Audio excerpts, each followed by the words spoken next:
Okay, I wasn't planning on making a video covering this since I'm trying to refocus on those long-form video essays, but after seeing the full-length trailer for Terrifier 3 and some of the absolutely insane things that were shown, I can't help myself. This is how you do a trailer. This is epic. I don't think it's any secret that I'm excited for Terrifier 3, but this trailer got me even more amped up than I already was, and I honestly feel like this is looking up to be the best of the franchise. Cool note before we begin, the trailer is 2 minutes and 18 seconds long, which reflects the runtime of Terrifier 2, which was 2 hours and 18 minutes long. Not sure if that was intentional or not, but it's still cool.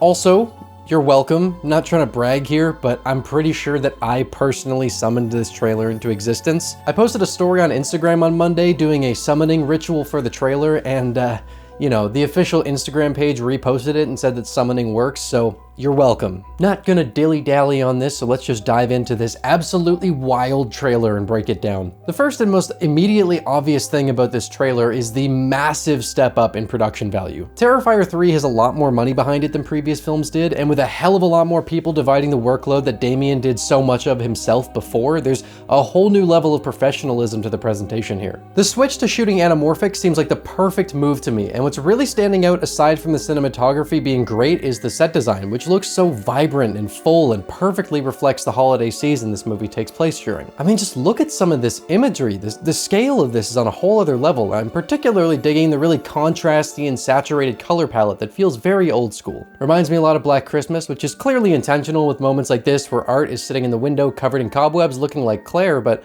obviously a bit of a role reversal here. I love the thought of this dude seeing Art through the window and then coming up, but we'll have to see what happens. I'd wager that this scene is going to be pretty early on in the movie since Art has no blood on him yet, which I'm sure isn't going to last all that long. I just absolutely love the look and feel of this threequel so far, and I think it's going to feel right at home watching during the Christmas season. The other thing that I noticed right away is that there was a lot of emphasis on the narrative, which is a very good thing to see. Terrifier 2 has a lot of story going on, but it's mostly just raising a bunch of questions that were left unanswered, presumably to be saved for this third entry, so it's no surprise that there's going to be some more narrative payoff in this movie than Terrifier 2's focus on setup. So this movie's story takes place 5 years after where we left off, which makes sense since the movie was shot back in 2019, and Elliot Fulham in particular looks pretty different now, so catching the movie's timeline up with the IRL one is a good call. Dude makes some really solid music, by the way. If you like stuff like Elliott Smith, you're probably going to be into this. Go check it out. There's a bit of dialogue here hinting at a sort of cultural fascination with Art the Clown, which certainly makes sense given the scale of his massacre in the last movie, and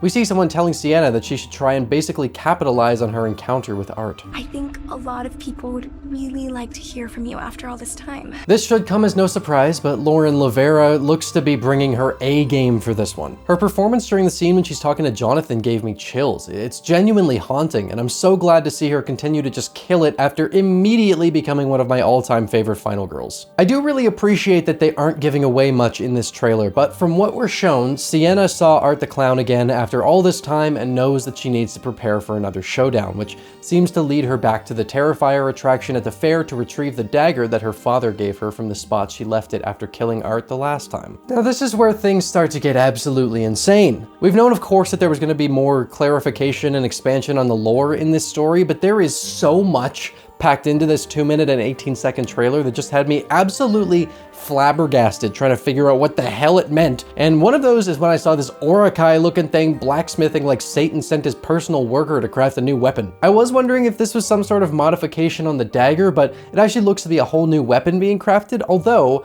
I'm guessing that this is all part of a dream sequence or hallucination, probably more symbolic than anything else, so maybe we are seeing the way that her blade was forged in some fashion. We'll have to wait and see. Either way, this is insane, and I can't wait to learn more about what the hell is going on here. In terms of other crazy shit we see, Brooke shows up for one shot, face all melted off from the acid that Art used on her in the second movie. I was very caught off guard when she appeared, and at first I was wondering if Art was like resurrecting the bodies of some of his victims to join in on this posse that's being built up, but it seems more likely that this is just a hallucination that Sienna has at some point, either something from whatever cosmic entity is behind all of this, or simply just trauma from seeing some of what she saw. The reason I think this is that we see another character casually eating food right beside Brooke, so it's very unlikely that she's actually physically there in this moment, and it's probably just Sienna being haunted, which I think is totally fair. She's been through some shit. We got a lot of Victoria in this trailer, who definitely looks like she's going to be playing a much more significant role in this movie than she did in the last one, which I'm all in for because she's so goddamn creepy looking, and they're definitely leaning into making her as demonic as they possibly can. We've got a lot to learn about why Victoria turned into this after Art ate her face in the first movie, but what we do know is that she's going to be a more active participant here. We see her taking out Chris Jericho's character, which is almost certainly going to be the opening of the movie, potentially flashing back and forth between two scenes like the opening of Terrifier 2 did with this and Art's attack on that house, which is probably what has been hinted at as being the most controversial thing thus far in the series. Very curious to see what goes down here, but based on this blood-curdling scream, it's not going to be particularly Christmassy. Or it will be, depending on how fucked up you are.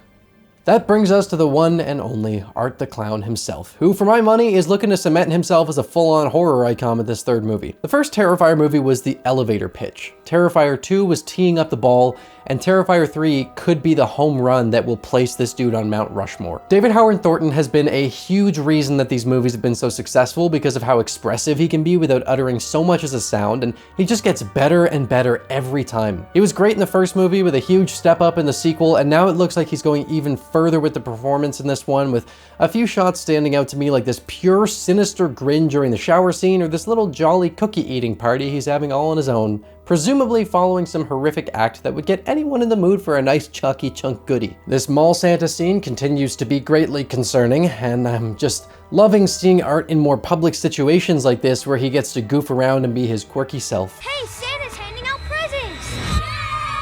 What the hell is going to happen in this scene? We also see some insane shit in regards to how his resurrection will work, like another look at his head with the umbilical cord still attached and this why the fuck not shot of his headless body walking down the hall of the hospital, presumably walking all the way from the Terrifier to come claim his newly birthed head. I'm pretty sure that's what's happening because in this shot later on, his body is still covered in all the blood from the second movie, but his head looks a lot more fresh. This is absolutely insane and I'm loving it. Again, man, the look of this movie is just fantastic.